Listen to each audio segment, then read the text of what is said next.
राज आणि उद्धव ठाकरे एकत्र येण्यानं काही फरक पडणार नाही असं वक्तव्य खासदार नारायण राणेंनी केलेलं आहे। मुंबई महानगरपालिका निवडणुकीमध्ये भाजपा एकटा लढला तरीही जिंकणार असल्याचं त्यांनी म्हटलेलं आहे।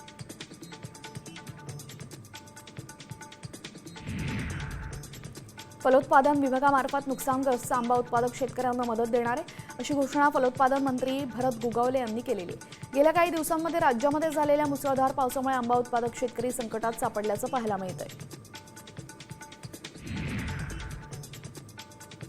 सिंधुदुर्गमध्ये कणकवलीतील सावडाव हा धबधबा पूर्ण क्षमतेनं प्रवाहित झालेला आहे। यावर्षी तो पावसाळ्याआधीच प्रवाहित झालेला आहे, त्यामुळे या धबधब्याचा आनंद लुटण्यासाठी पर्यटकांनी गर्दी केली आहे।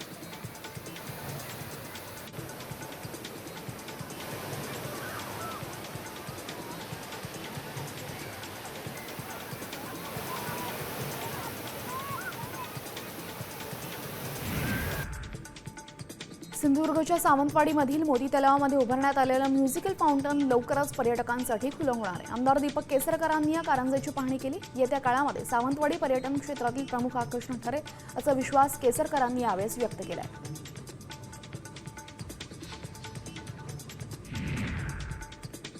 सिंधुदुर्गातील दोडामार्गाच्या तिलारी परिसरामध्ये काळा नीलपंख म्हणजेच ओरिएंटल डॉलर बर्ड हा पक्षी आढळून आलेला आहे। पक्षी निरीक्षक प्रवीण सातोस्कर यांनी या दुर्मिळ पक्ष्याचा शोध घेतलेला आहे। यावेळेस डॉलर बर्ड हा पक्षी प्रामुख्याने भारतामध्ये पश्चिम घाट आणि हिमालयीन प्रदेशात दिसतो।